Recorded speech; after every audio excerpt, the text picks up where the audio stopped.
The Porsche 924 is one of the biggest-selling sports cars in history.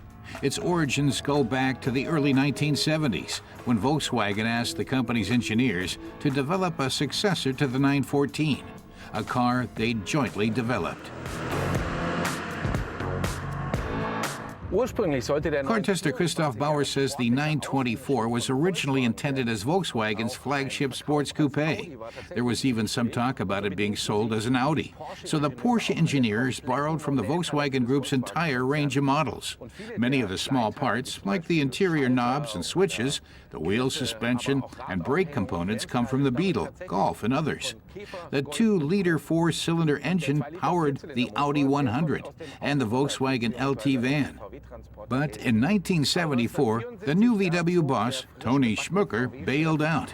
Due to the oil crisis and potential competition with VW's own Scirocco, he decided to cancel the development project.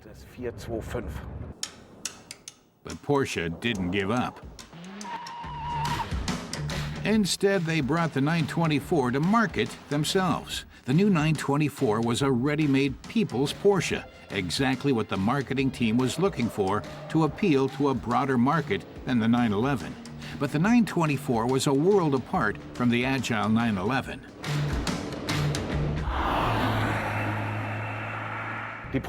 Back then, the Porsche disciples believed firmly in the trinity of the rear-mounted engine, in boxer design with air cooling.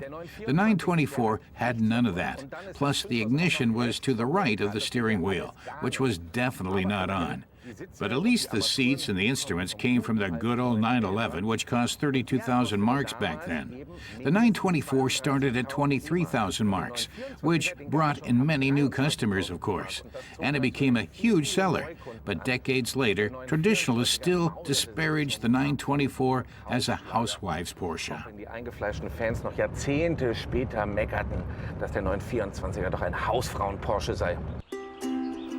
For a time, it even seemed like the 911's days were numbered, which would have spelled the end of the traditional Porsche design. The water-cooled front-engine 924 looks set to become the standard for future models.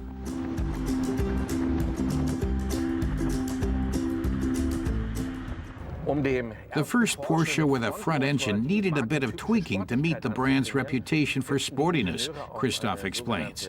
The engineers drew on the transaxle principle, meaning engine in front, transmission at the rear, and nearly 2 meters of rigid metal in between.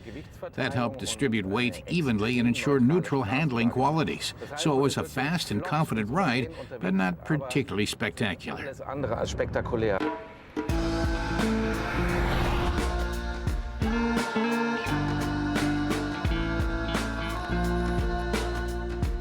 The Porsche 924 was designed by Harm Lagaay, who later became Porsche's head of design, but he wasn't even 30 years old at the time.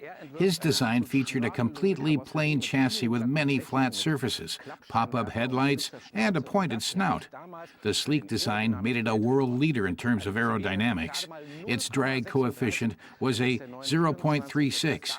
which was among the lowest in the world for series production cars. Another memorable and very practical element was the glass hatch, which offered what was, at the time, the largest trunk ever on a Porsche. Plenty of room for your golf clubs. But Porsche's chief designer, Anatole Lapine, wasn't a fan. He said whoever came up with this was someone who always wanted a Ferrari, but never got one.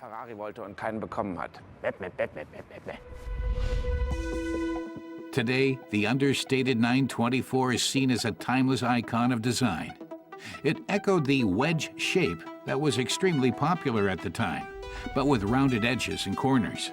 From the late 1970s to the early 1990s, nearly all Porsche models mirrored this basic design.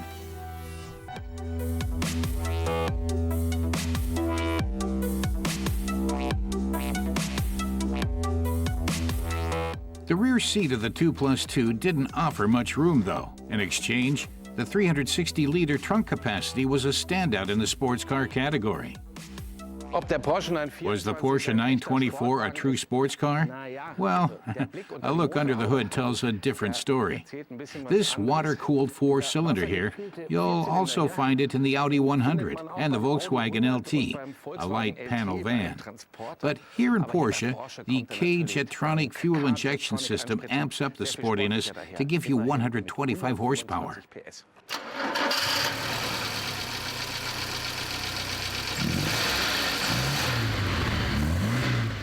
So Porsche purists may have turned up their noses, but it was popular.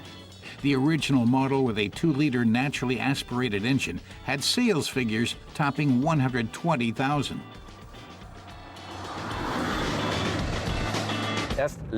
Christoph says that many years after the model was retired in 1988, the disciples of the 911 finally began to praise this very successful compromise, with its combination of usefulness, good workmanship, and acceptable sportiness. Plus, the 924's popularity with buyers helped pull Porsche out of a slump during the oil crisis. It was the world's best-selling sports car for years. After its ancestor, the 356, it was only the second Porsche to enter series production with a 4-cylinder engine, so the 924 was definitely a milestone in automotive history. But the 924 and other front-mounted engine models couldn't knock the iconic Porsche 911 from its throne. Even today, the 911 is a Porsche trademark. Meanwhile, its transaxle models were taken out of the lineup in the mid-1990s.